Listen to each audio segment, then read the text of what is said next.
Calm down. ನೀವೇನಂದ್ರಿ Nagendra ಅವ್ರು ಜೈಲಿಗೆ ಹೋಗಿ ಬಂದ್ರು, ಅವ್ರಿಗೆ ಏನ್ ನೈತಿಕತೆ ಇದೆ ಅಂತ ನೀವು ಕೇಳ್ತಿದ್ರಿ. ಜನಾರ್ದನ್ ರೆಡ್ಡಿ ಅವರು ಕೂಡ ಜೈಲ್ ನೋಡಿದ್ದಾರೆ ಸರ್. ನೈತಿಕತೆ ಪ್ರಶ್ನೆ ನೀವು ಜನಾರ್ದನ್ ರೆಡ್ಡಿ ಅವರು ಕೇಳಬೇಕಾಗುತ್ತೆ. ಹೋಗಿದ್ಯಾಕೆ ಭ್ರಷ್ಟಾಚಾರದ ಆರೋಪ, ಹೋಗಿದ್ಯಾಕೆ ಕರ್ನಾಟಕದ ಗಡಿಯನ್ನ ಮಾರ್ಕೊಂಡಿದ್ದಾರೆ ಅನ್ನೋ ಆರೋಪ. ಪಾದಯಾತ್ರೆ ಮಾಡಿದ್ರಲ್ಲ, ಆದ ನಂತರ ಏನಾಯ್ತು? ಇವ್ರು ಏನ್ ಮಾಡಿದ್ರು ಮೇಡಮ್? ಇವ್ರೇ ಒಂದ್ ನಿಮಿಷ ಏನ್ ಮಾಡಿದ್ರು? ನಾನು ಅದಕ್ಕೆ ಮತ್ತೊಮ್ಮೆ ಹೇಳ್ತೀನಿ,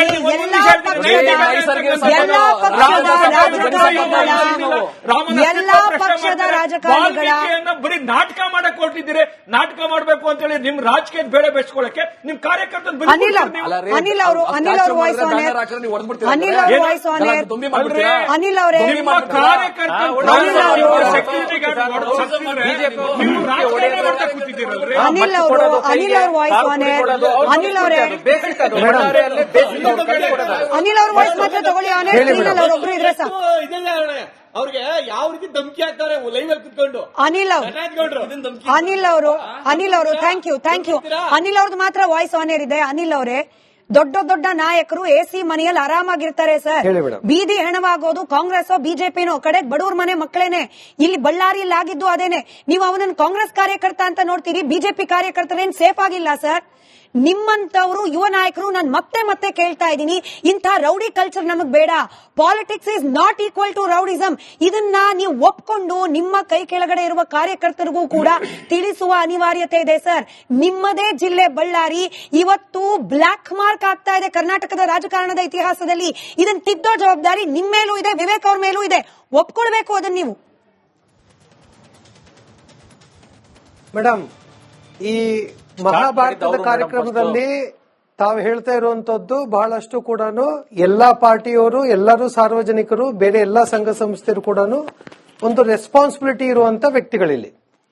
ಒಂದು, ಈ ಗೂಂಡಾ ಕಲ್ಚರ್ ಅನ್ನ ಎಲ್ರಿಗೂ ಗೂಂಡಾ ಕಲ್ಚರ್ ಅನ್ನ ಶುರು ಮಾಡಿದ್ದು ಇದು ಕಾಂಗ್ರೆಸ್. ಇದು ಯಾರು ಮಾಡಬಾರ್ದು. ಅದಕ್ಕೆ ಅಮಾಯಕರ ಪ್ರಾಣ ಇವತ್ತು ಬಲಿಯಾಗಿರುವಂತದ್ದು ಅದು ಯಾವುದೇ ಪಾರ್ಟಿ ಇರಲಿ, ಇದು ಒಳ್ಳೆ ಬೆಳವಣಿಗೆ ಅಲ್ಲ. ಇದು ಒಂದು ನೆನಪಿಟ್ಟುಕೊಳ್ಬೇಕು, ಇಲ್ಲಿ ಇಷ್ಟು ಗುಂಡಾ ಕಲ್ಚರ್ ಇದೆ ಅನ್ನೋದಕ್ಕೆ ಒಂದು ಮೂಲ ಕಾರಣ ಏನಂತ ಹೇಳಿದ್ರೆ, ನನಗನ್ಸುತ್ತೆ ಸ್ವಲ್ಪ ಕಾಂಗ್ರೆಸ್ ಪಾರ್ಟಿಯಲ್ಲಿ ಈ ಆಟಿಟ್ಯೂಡ್ ಅನ್ನ ಸ್ವಲ್ಪ ಬದಲಾವಣೆ, ಬಹಳಷ್ಟು ಬದಲಾವಣೆ ಮಾಡ್ಕೊಳ್ಬೇಕು. ಯಾಕೆ ಅಂತ ಹೇಳಿದ್ರೆ, ಇವರು ಎಲ್ಲ ಕಡೆ ಅಧಿಕಾರ ಇದ್ದಾಗ ವಾಜಪೇಯಿ ಅವರು ಒಂದು ಮಾತು ಹೇಳ್ತಾ ಇದ್ರು, ಕಾಂಗ್ರೆಸ್ ಪಾರ್ಟಿ ಎಲ್ಲಿ ತನಕ ಅಧಿಕಾರ ಇರಲ್ವೋ ಅದು ಅತಿ ಹೆಚ್ಚು ಅಪಾಯಕಾರಿ ಅಂತಂತೇಳಿ. ಕಾಂಗ್ರೆಸ್ ಅಧಿಕಾರಕ್ಕಾಗಿ ಎಷ್ಟು ಹೇಯ ಕೃತ್ಯಕ್ಕೂ ಈಡೇರುತ್ತೆ ಅನ್ನೋದಕ್ಕೆ ಇವತ್ತು ಬಳ್ಳಾರಿಯ ಘಟನೆ. ನಮಗೂ ನೋವಿದೆ. ಇಡೀ ರಾಜ್ಯದಲ್ಲಿ ಈ ರೀತಿ ಘಟನೆ ನಡೆದಿರುವಂತದ್ದು ಎಲ್ಲಾ ರಾಜ್ಯದಲ್ಲಿ. ಕರ್ನಾಟಕ ಅಂತ ಹೇಳಿದ್ರೆ ಶಾಂತಿಯುತ ಕರ್ನಾಟಕ. ಅನಿಲ್ ಅವರೇ, ಬಳ್ಳಾರಿ ಅಂತ ಹೇಳಿದ್ರೆ ಒಂದು ಬದಲಾವಣೆ, ಬಳ್ಳಾರಿ ಅಂತ ಹೇಳಿದ್ರೆ ಒಂದು ಭಾವೈಕ್ಯತೆ, ಬಳ್ಳಾರಿ ಅಂತ ಹೇಳಿದ್ರೆ ಒಂದು ಭಾವನೆಗಳಿಂದ ಜನ ಇಲ್ಲಿ ಜೀವಿಸುವಂತ ಜನ ಇಲ್ಲಿ. ಇದನ್ನ ನೀವು ಸ್ಟಾರ್ಟ್ ಮಾಡಿದ್ರೆ ಮನವಿ ಇಷ್ಟೇನೆ, ಬೇಡ ಅನ್ನೋದಷ್ಟೇ ಅಪ್ಪ. ನಿಮ್ಮಿಬ್ಬರಿಂದ ನನ್ನ ನಿರೀಕ್ಷೆ ಇದ್ದಿದ್ದು. ಎನಿವೆ, ಕಡೆ 4 ನಿಮಿಷದಲ್ಲಿ ನಾವು ಇಲ್ಲಿರುವ ಪ್ಯಾನಲಿಸ್ಟ್ಗಳಿಗೆ ಬಹಳ ಇಂಪಾರ್ಟೆಂಟ್. ಆಯ್ತು, ನಾನು ಇಬ್ಬರ ವಾಯ್ಸ್ ಕೇಳಿಸ್ಕೊಂಡೆ. ಈಗ ಇಲ್ಲಿರೋ ಪ್ಯಾನಲಿಸ್ಟ್ಗಳ ವಾಯ್ಸ್ ಅನ್ನ ಕೇಳಿಸ್ಕೊಳ್ಳೋಣ. ಪ್ರದೀಪ್ ಅವರೇ, ಇದು ಜ್ಯೋತಿಷ್ಯ ಪ್ರೋಗ್ರಾಮ್ ಅಲ್ಲ, ಭವಿಷ್ಯ ಪ್ರೋಗ್ರಾಮ್ ಅಲ್ಲ. ಆದ್ರೆ ಆಶ್ಚರ್ಯ ಒಂದು ವಿಚಾರಕ್ಕೆ ಕಾಡ್ತಾ ಇದೆ, ಕುತೂಹಲ ಕೂಡ. ಹಾಗಾಗಿ ಪ್ರಶ್ನೆ ಕೇಳ್ತಾ ಇದ್ದೀನಿ, ಜಮೀರ್ ಅಹಮದ್ ಖಾನ್ ಅವರ ಸುತ್ತಾನೆ ಯಾಕೆ ಪದೇ ಇಂಥ ವಿವಾದಗಳು ಸುತ್ತಕೊಳ್ತಾ ಇದೆ? ಅಲ್ಲಿ ಕೋಗಿಲ್ ಲೇಔಟ್ ಸರ್ಕಾರನೇ ಇನ್ನೂ ಏನು ಡಿಸಿಷನ್ ತಗೊಂಡಿಲ್ಲ, ಗುಡ್ ನ್ಯೂಸ್ ಕೊಡುತ್ತೆ ಅಂತ ಹೇಳ್ಬಿಟ್ರು. ಸಿಎಂ ಪಾಪ ಪೇಚಕ್ ಸಿಲುಕ ಹಾಕೊಂಡ್ರು. ಹಾಗೆ ಅವರದ್ದೇ ಕ್ಷೇತ್ರ ಚಾಮರಾಜಪೇಟೆಯಲ್ಲಿ ಓಂ ಶಕ್ತಿ ಅವ್ರ ಮೇಲೆ ಕಲ್ತೂರಾಟ ಆಗತ್ತೆ. ಎಗೇನ್ ಜಮೀರ್ ಅಹಮದ್ ಖಾನ್ ಅವರ ಕ್ಷೇತ್ರ ಅದು. ಬಳ್ಳಾರಿ ಉಸ್ತುವಾರಿ ಸಚಿವರು ಹೊತ್ಕೊಂಡು ಉರಿತಾ ಇದೆ. ಕ್ಯಾಶ್ ತಗೊಂಡೋಗಿ ಕೊಟ್ರು ಸರ್. ಕ್ಯಾಶ್, ಹಾರ್ಡ್ ಕ್ಯಾಶ್ ಕೊಡೋದು ತಪ್ಪಲ್ಲ, ಪರಿಹಾರ ಕೊಡಿ. ಹಾರ್ಡ್ ಕ್ಯಾಶ್ ಅಲ್ಲಿ ತಗೊಂಡೋಗಿ ಕೊಟ್ರು. ಅಂದ್ರೆ ಜಮೀರ್ ಅಹಮದ್ ಖಾನ್ ಅವರು ಸಚಿವರಾಗಿ ಅವರ ಇಲಾಖೆ ಬಗ್ಗೆ ಗಮನ ಕೊಡೋದಕ್ಕಿಂತ ಹೆಚ್ಚಾಗಿ ವಿವಾದದಲ್ಲಿ ಹೆಚ್ಚು ಸಿಲುಕಾಕೊಳ್ತಿದ್ದಾರಾ ಅಂತ ಹೇಳಿ. ಖಂಡಿತ ಅವರು ನೋಡಿ, ಇವತ್ತಿನವರೆಗೂ ಸರಿಯಾದ ನಿರ್ವಹಣೆ ಮಾಡೇ ಇಲ್ಲ. ಅವ್ರು ಉಸ್ತುವಾರಿಯಾಗಿ ಯಾವ ಕೆಲಸಗಳನ್ನು ಸರಿಯಾಗಿ ಮಾಡ್ತಾ ಇಲ್ಲ. ಜೊತೆಗೆ ಅವ್ರ ಇಲಾಖೆನಲ್ಲೂ ಬಿಡಿ ದೊಡ್ಡ ಭ್ರಷ್ಟಾಚಾರ. ನಾನು ಕೂಡ ಆಲ್ರೆಡಿ ಕಂಪ್ಲೇಂಟ್ ಕೊಟ್ಟಿದ್ದೀನಿ. 600 ಕೋಟಿಯನ್ನ ವಿತೌಟ್ ಫೈನಾನ್ಸಿಯಲ್ ಅಪ್ರೂವಲ್ ತೆಗೆದು ಟ್ರಾನ್ಸ್ಫರ್ ಮಾಡ್ಕೊಂಡು ಅದನ್ನ ಆಲ್ರೆಡಿ ರಾಜ್ಯಪಾಲರು ಕೊಟ್ಟು ಈಗ ಅದನ್ನ ಏನೋ ಬ್ಯಾಚ್ ಅಪ್ ಮಾಡಕ್ಕೆ ಏನೋ ಪ್ರಯತ್ನ ಪಡ್ತಿದ್ದಾರೆ. ಬಟ್ ಇಲ್ಲೆಲ್ಲ ಒಂದು 500,000 ರೂಪಾಯಿ ಕೊಟ್ಬಿಟ್ಟು ಮೀಡಿಯಾ ಮುಂದೆ ಫೋಟೋ ತೆಗೆಸಿ ಈ ವಿಡಿಯೋ ಮಾಡಿಸಿ ಬಿಡ್ತಾರೆ, ಹಂಚ್ತಾರೆ. ಇದು ಜಮೀರ್ ಅಹಮದ್ ಖಾನ್ ಅವರ ದೊಡ್ಡ ಸಾಧನೆ. ಜೊತೆಗೆ ನಾನು ಇಲ್ಲಿ ಹೇಳ್ತಕ್ಕಂಥ ಮೇಡಮ್, ಅವ್ರು ಇಬ್ರು ಮಾತಾಡ್ತಾ ಜಿಲ್ಲಾಧ್ಯಕ್ಷರುಗಳದು ಅವ್ರು ಹೇಳ್ತಾ ಇದ್ರು ಎಸ್ ಈ ತರ ಆಯ್ತು ಅಂತ. ಆದ್ರೆ ಎಲ್ಲ ಘಟನೆ ನಡೆದು ಇಬ್ರು ನಡುವೆ ತಿಕ್ಕಾಟ ಘರ್ಷಣೆ ಎಲ್ಲ ಆದ್ಮೇಲೆ ಕಂಪ್ಲೇಂಟ್ ಕೊಟ್ಟವ್ರೆ. ಆದ್ರೆ ಒಂದು ಘಟನೆ ಆದಾಗ ಯಾರಾದ್ರೂ ಒಬ್ರು ಕಂಪ್ಲೇಂಟ್ ಕೊಡ್ಬೋದಿತ್ತು. ಕಂಪ್ಲೇಂಟ್ ಕೊಟ್ಟು ಕ್ರಮ ಕೈಗೊಂಡಿದ್ರೆ ಇಮಿಡಿಯೇಟ್ ಮೊದಲೇ ಈಗ ಬ್ಯಾನರ್ ಕಟ್ತಾವ್ರೆ, ಬ್ಯಾನರ್ ಕಟ್ಟಿರೋ ವಿಚಾರ ಜಗಳ ಅಲ್ಲಿ ಯಾವ್ದಾದ್ರು ಒಂದು ಇನಿಷಿಯೇಟಿವ್ ಸ್ಟಾರ್ಟಿಂಗ್ ಆಗಿದ್ರೆ ಇಂಥ ಘಟನೆಗಳು ಆಗ್ತಾ ಇರಲಿಲ್ಲ. ಅದು ಬೇಕಾಗಿಲ್ಲ ಸರ್, ಅದು ಬೇಕಾಗಿಲ್ಲ. ಅಲ್ಲಿ ಘರ್ಷಣೆ ಆಗ್ಬೇಕು, ಗಲಾಟೆ ಆಗ್ಬೇಕು, ಅಲ್ಲಿ ಏನೋ ಒಂದು ಕೊನೆ ಕಾರ್ಯಕರ್ತ ಸಾಯ್ಬೇಕು. ಇದು ಆಗ್ತಾ ಇರ್ತಕ್ಕಂಥದ್ದು, ಇದು ಆಗ್ಬಾರ್ದು. ಇದು ಸಮಾಜಕ್ಕೆ ಒಳ್ಳೆ ಬೆಳವಣಿಗೆ ಅಲ್ಲ. ನಟರಾಜ್ ಗೌಡ್ರಿಂದ ಮಹೇಶ್ ಅವರಿಂದ ಒಂದು ನಿಮಿಷ. ಅಲ್ಲಿ ವಾಲ್ಮೀಕಿ ಪುತ್ತಳಿಯ ಅನಾವರಣ ಚೆನ್ನಾಗಾಗ್ಬೇಕಿತ್ತು.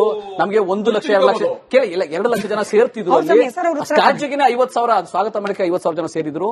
ಅದು 2 ಲಕ್ಷ ಜನ ಸೇರುವಂತ ನಮ್ಗೆ ಅವಕಾಶ ಇತ್ತು. ನಮ್ಗೆ ಆ ಉತ್ಸವದಲ್ಲಿದ್ವಿ. ಅದನ್ನು ತಡಿಲೇಬೇಕು ಅಂತ ಸಂಚುಕೋರ ಬಿಜೆಪಿಗರು ಇದರ ಸಂಚನ್ನು ಮಾಡಿ ಗಲಭೆ ಎಬ್ಬಿಸಿ ದುಂಬಿ ಎಬ್ಬಿಸಿ ತಮ್ಮ ಅಸ್ತಿತ್ವ ಉಳಿಸ್ಕೊಳ್ಳೋಕೋಸ್ಕರ ಜನಾರ್ದನ್ ರೆಡ್ಡಿ ಮತ್ತೆ ಅವರ ಬೆಂಬಲಿಗರು ಶ್ರೀರಾಮುಲು ತಮ್ಮ ಅಸ್ತಿತ್ವ ಬಿಜೆಪಿ ಅಸ್ತಿತ್ವ ಕಳ್ಕೊಂಡ್ಬಿಟ್ಟಿದೆ. ಅಲ್ಲಿ ಜನಾರ್ದನ್ ರೆಡ್ಡಿ ಅಸ್ತಿತ್ವ ಕಳ್ಕೊಂಡ್ಬಿಟ್ಟಿದ್ದಾರೆ. ಅಲ್ಲಿ ಅಸ್ತಿತ್ವ ಉಳಿಸ್ಕೊಳ್ಳೋಕೋಸ್ಕರ ಬ್ಯಾನರ್ ಹರಿದು ವಾಲ್ಮೀಕಿಗೂ ಅಪಮಾನ ಮಾಡಿ ಅಲ್ಲಿ ದೊಂಬಿ ಮಾಡಿ ಅಲ್ಲಿ ಶಾಂತಿ ಸುವ್ಯವಸ್ಥೆನ ಹಾಳು ಮಾಡಿ ಕಾನೂನನ್ನು ಕೈಗೆತ್ತಿಕೊಂಡು ಒಬ್ಬರ ಸಾವಿಗೂ ಕೂಡ ಕಾರಣ ಆಗಿದ್ದಾರೆ.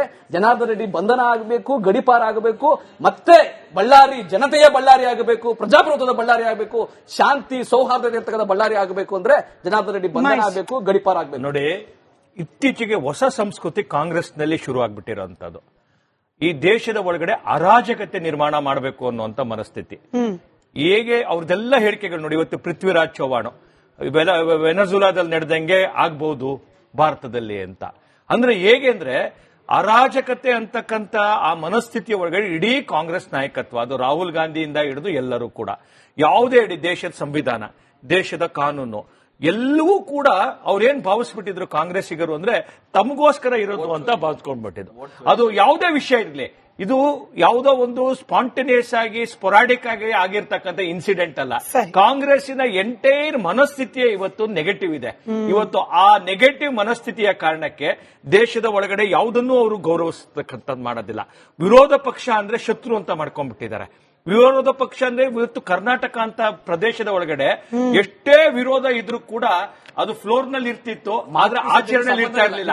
ಆದ್ರೆ ಇವತ್ತು ಏನಂತಂದ್ರೆ ವಿರೋಧ ಪಕ್ಷ ವಿರೋಧಿಗಳು ಅಂದ್ರೆ ಶತ್ರುಗಳು ಮಾಡ್ಕೊಂಡ್ಬಿಟ್ಟು ನನಗೆ